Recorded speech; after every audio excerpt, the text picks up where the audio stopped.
तो कैसे हो आप लोग? आई होप आप सभी अच्छे और मजे में होंगे। मेरा नाम है भारती। आज के इस वीडियो में हम लोग क्या पढ़ने वाले हैं? आज के इस वीडियो में हम लोग क्लास 9th मैथ का एक चैप्टर है। चैप्टर का क्या नाम है? Surface area and volume. इस चैप्टर में आज जिस टॉपिक को हम लोग पढ़ने वाले हैं उस टॉपिक का नाम क्या है? उस टॉपिक का नाम है स्फेयर। स्फेयर को हम लोग समझने वाले हैं। तो देखिए, हम लोग सर्कल तो जानते हैं कि सर्कल होता क्या है, ठीक है। तो देखो, अब जो स्फेयर होता है ना, वो भी एक सर्कल ही होता है, बट ये जो सर्कल है ये 2D फिगर है, बट स्फेयर 3D फिगर होता है। जैसे हम लोग बॉल लेते हैं, ठीक है। अब देखो, यहाँ पर बोर्ड पे अगर हम लोग बॉल बनाते हैं या कुछ भी करते हैं, सर्कल ड्रॉ करते हैं, तो वो 2D फिगर हो जाता है। लेकिन उसी को जब हम लोग हाथ में ले लेते हैं, बॉल ले लेते हैं, तो वो 3D फिगर हो जाता है। और जब 3D फिगर स्फेयर एक सर्कल होता है तो उसे हम लोग स्फेयर कहते हैं। 3D फिगर जब एक सर्कल होता है तो उसे हम लोग क्या कहते हैं? स्फेयर कहते हैं। वही अगर 2D फिगर, मतलब उसे अगर हम लोग कॉपी पर या बोर्ड पर ऐसे ड्रॉ करेंगे तो वो क्या हो जाएगा? वो एक सर्कल हो जाएगा। बट वही अगर कोई एक्चुअल में किसी सर्कल चीज को हम लोग अपने हाथ में लेते हैं तो वो स्फेयर हो जाता है। तो आज हम लोग इसी स्फेयर को समझने वाले हैं। देखिए, स्फेयर में सिर्फ दो ही चीज होता है। इसमें curve surface area, total surface area, सब ऐसा कुछ भी नहीं होता है। इसमें बस दो चीज होता है। एक होता है सरफेस एरिया। अब देखो, एक बॉल लेंगे, जैसे देखो ये बॉल है, सपोज करो ये। तो अब देखो, ये इसमें टोटल सरफेस एरिया नहीं होगा, इसमें एक ही एरिया होगा। वो कौन सा है? सरफेस एरिया होगा। क्योंकि यहाँ पर चारों तरफ से देखेंगे तो ये सरफेस ही, उसका फेस ही दिखेगा, मतलब सरफेस एरिया ही होगा। किसी भी तरह से ऐसे नहीं होगा कि इसमें टोटल सरफेस एरिया निकालना पड़ेगा, कर्व सरफेस एरिया निकालना पड़ेगा, ठीक है। और दूसरा जो चीज स्फेयर में होता है वो क्या होता है? वो होता है इसका वॉल्यूम। मतलब किसी भी स्फेयर में हम लोग कितना कुछ रख सकते हैं, कितना उसका कैपेसिटी है, उसको हम लोग क्या कहेंगे? वॉल्यूम कहेंगे। सो एक स्फेयर में दो चीज ही होती है, एक होती है सरफेस एरिया और दूसरा होता है उसका वॉल्यूम, ठीक है। तो अगर सरफेस एरिया की बात करें, मतलब कि एक स्फेयर का सरफेस एरिया क्या होता है, तो वो क्या होता है? 4πr² होता है, ठीक है। वो क्या होता है? वो होता है 4πr²।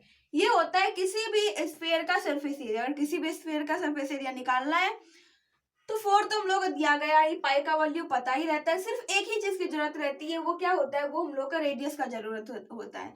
क्योंकि जो स्फेयर होता है या जो सर्कल होता है उसमें एक ही चीज हम लोग को मिलता है, वो क्या होता है? उसका रेडियस। उसमें कोई हाइट वगैरह ऐसा कुछ नहीं होता है, उसमें सिर्फ एक ही चीज रहता है, वो होता है रेडियस। सो अगर हम लोगों को किसी भी स्फेयर का अगर रेडियस दे दिया जाए तो हम लोग आसानी से उसका सरफेस एरिया फाइंड कर सकते हैं। और क्या फाइंड कर सकते हैं? उसका वॉल्यूम भी फाइंड कर सकते हैं। सो वॉल्यूम का अगर फॉर्मूला देखें तो वॉल्यूम का फॉर्मूला क्या होता है? 4/3πr³। अब देखो, यहाँ पर क्यूब क्यों लिखाया? क्यूब इसलिए लिखाया क्योंकि वॉल्यूम जब भी फाइंड होता है तो वो किसी भी यूनिट का क्यूब ही होता है, ठीक है। अब जैसे देखो, एक हम लोग क्यूब लेते हैं तो क्यूब में उसका वॉल्यूम क्या होता है? क्यूबॉइड लेते हैं तो L/B/H होता है, length into breadth into height. But वही अगर हम लोग स्फेयर में लेते हैं तो उसमें लेंथ ब्रेथ हाइट तो नहीं होता है, उसमें क्या होता है? उसमें रेडियस ही सिर्फ होता है। इसलिए हम लोग यहाँ पर r का क्यूब लिए, ठीक है। सो आई होप आप लोगों को समझ में आ गया और होगा कि सरफेस एरिया क्या होता है, उसका फॉर्मूला क्या होता है, वॉल्यूम क्या होता है। सरफेस एरिया मतलब कि स्फेयर जो है उसको हम लोग बाहर से देखें तो वो किस तरीके से दिखता है और उसका एरिया कितना होता है। अब जैसे देखो, हम लोग ग्लोब को तो देखते हैं।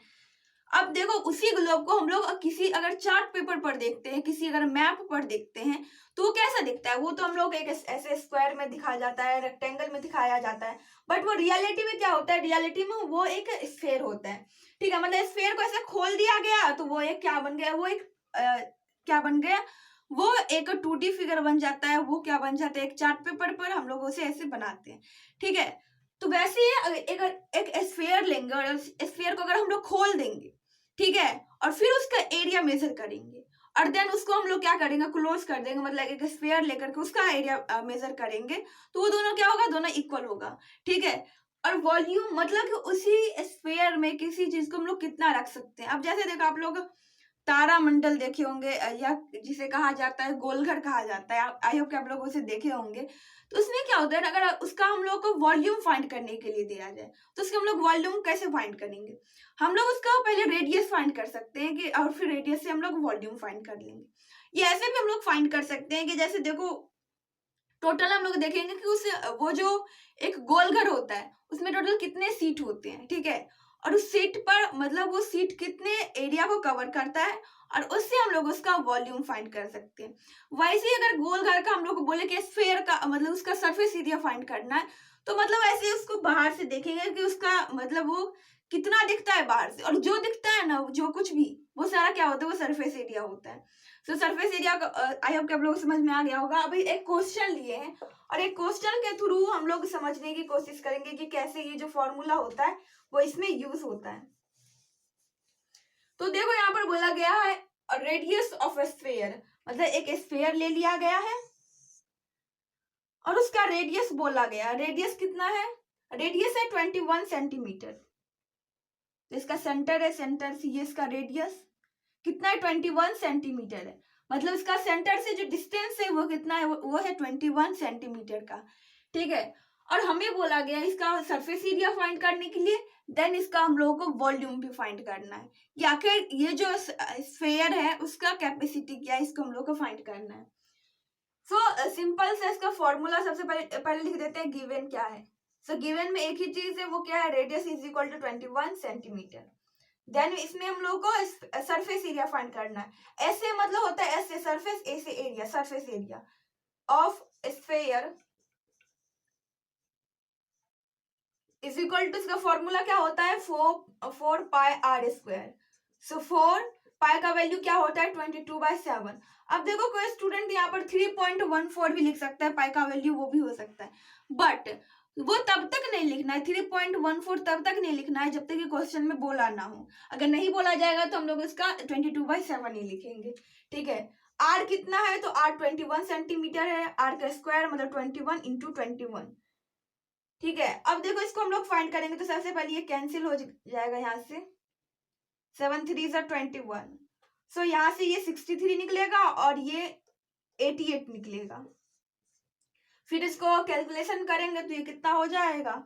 अब जो भी आएगा वो इसका यहाँ पर क्या हो जाएगा? वो आंसर हो जाएगा।